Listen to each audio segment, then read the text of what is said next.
The lights inside the theater were soft and warm, glowing like distant stars hanging above a quiet city.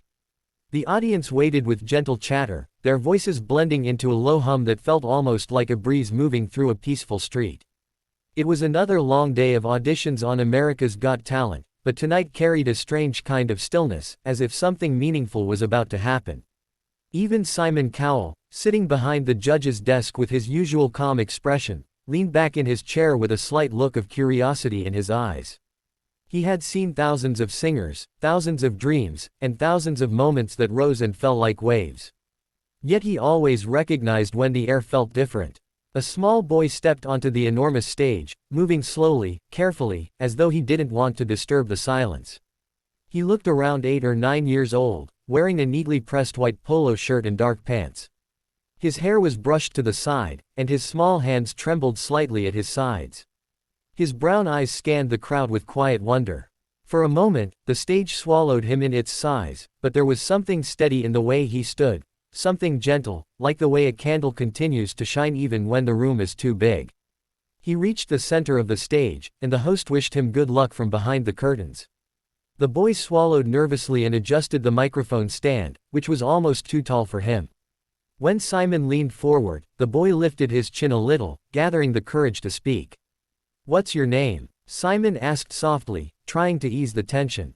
The boy pressed his lips together before answering. "My name is Liam Reyes," he said slowly, his voice thin but clear. "I'm from the Philippines." Many people in the audience smiled, and a few whispered to each other with interest. Liam looked down at his shoes for a moment, then glanced back up at the judges. "And what will you be doing for us today?" Simon asked. Liam took a small breath. I will sing," he said. "But not an English song." Simon nodded. "That's completely fine," he said gently. "Sing whatever feels right for you." Liam hesitated again. "It's my country's national anthem," he whispered. "Lupang Hinirang." The audience stirred, surprised. Even the judges exchanged glances. Singing a national anthem was unusual, and singing one from another country on an international stage was something rare and unexpected. It wasn't the kind of song people typically performed for fame or applause. It carried weight, history, and emotion. It was a song people stood up for. A song that reminded people of home. Simon raised his eyebrows but didn't interrupt. Instead, he spoke calmly. "Thank you for sharing that with us," he said. "Whenever you're ready, you can begin." Liam stepped back slightly. For a few seconds, he didn't move. The silence stretched like a gentle pause held between heartbeats. Then, very slowly, he closed his eyes. His small fingers curled and relaxed again as though letting go of fear. When he opened his eyes, something had changed. His expression softened, almost glowing with quiet pride. And then he sang. His voice rose softly at first, a tender sound that floated into the quiet hall like the first note of dawn. The Filipino anthem carried a melody that felt both noble and full of longing, and Liam sang with the emotional honesty only a child could bring. The words were foreign to most of the audience, but the feeling behind them was unmistakable: love, memory, home.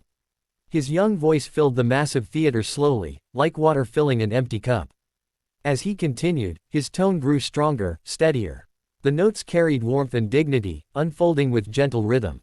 His voice, though young, had a purity that touched the room. The anthem's steady rise and fall echoed through the audience, softening their expressions and pulling their attention into his world. A world where a small boy stood far away from home, carrying his nation's pride in his chest like a small flame. Simon Cowell watched with unusual stillness. He wasn't thinking about performance technique or stage presence. He was simply listening. There was something raw in the boy's voice, something that tugged at him unexpectedly. Perhaps it was the innocence. Perhaps it was the courage. Or perhaps it was the way the boy sang, not for applause, but for honor. Liam reached a higher note, holding it just long enough for the room to feel the weight of it. A few people in the audience placed their hands over their hearts, even though it was not their anthem. Some closed their eyes. The music didn't need translation. It simply existed, soft and meaningful. When Liam reached the final lines, his voice trembled, not out of fear, but emotion. It sounded like a child remembering something important, something too big for words. As the anthem ended, the last note lingered in the air, light and bittersweet. Then the silence returned, deeper this time, filled with something unspoken. For a moment, nobody moved. Then slowly, the audience rose to their feet, one row at a time. The applause swelled like a gentle wave, not loud and explosive, but warm and heartfelt. People clapped with soft reverence, the way they might clap at a moment too beautiful to disturb. Liam looked startled by the standing ovation. His hands shook again, but this time from relief. His small chest rose and fell with deep breaths, and his eyes shimmered as though holding back tears. He looked at the judges, waiting. Simon Cowell blinked a few times, looked down at the desk briefly, then looked back up with eyes that were slightly red around the edges.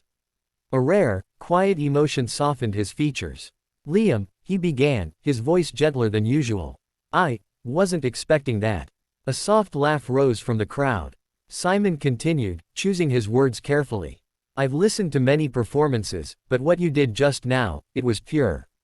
It was honest. And you sang with so much heart that, even though I didn't understand the words, I understood everything. Liam swallowed, unable to speak. Music, Simon said softly, is not about language. It's about feeling. And you made all of us feel something very real. Liam's lips trembled into a small smile. Thank you, sir, he whispered.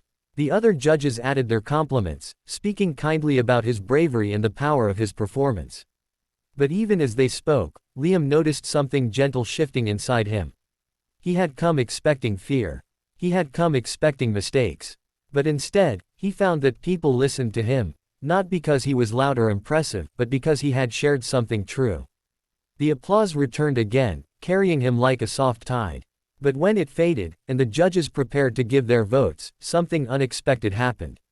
Heidi leaned forward and raised her hand. Actually, she said softly, I don't think we need to vote. The audience murmured. Simon turned to her with curiosity, but she continued. There are some moments, she said, that feel bigger than the show. And this little boy, he brought one of those moments. Simon stared at Liam, then let out a soft breath. Liam, he said, your performance was brave. It was meaningful. And I think it deserves something special. His hand moved toward the golden buzzer. The audience gasped. Liam froze, eyes widening. His breath caught in his throat. Simon pressed the golden buzzer. The moment the button clicked, the room burst into golden light. Confetti rained from the ceiling in shimmering waves, falling around Liam like gold snow.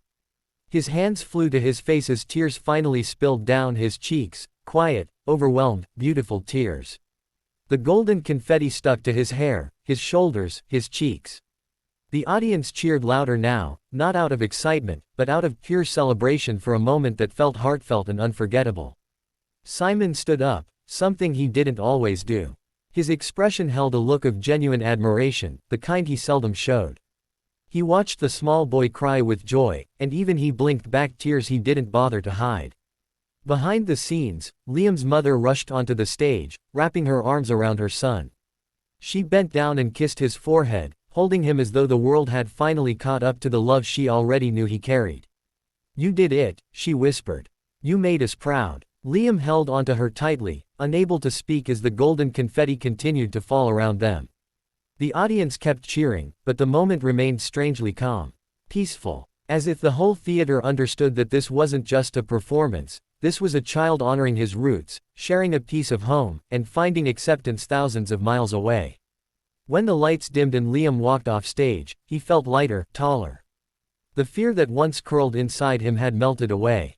He felt the heartbeat of his homeland still humming in his chest, steady and strong.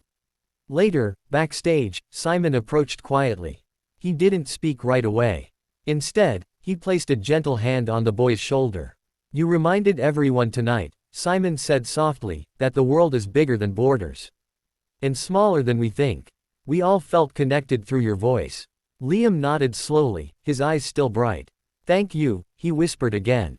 Simon smiled. No, Liam, thank you. As Liam stepped out into the hallway with his mother, the world felt different, warmer, more welcoming. He was still the same small boy with a trembling voice and a heart full of hope. But now he carried something new, the knowledge that even the softest voices can reach far distances. That even a simple song can bring tears to someone who has heard everything. He walked away holding his mother's hand. The golden confetti still clung to his clothes, glimmering like tiny stars. And with each step, he felt the gentle truth settle in his heart. Home is not lost when you carry it in your voice. And sometimes, even the biggest stages in the world can hear it. Dash dash dash.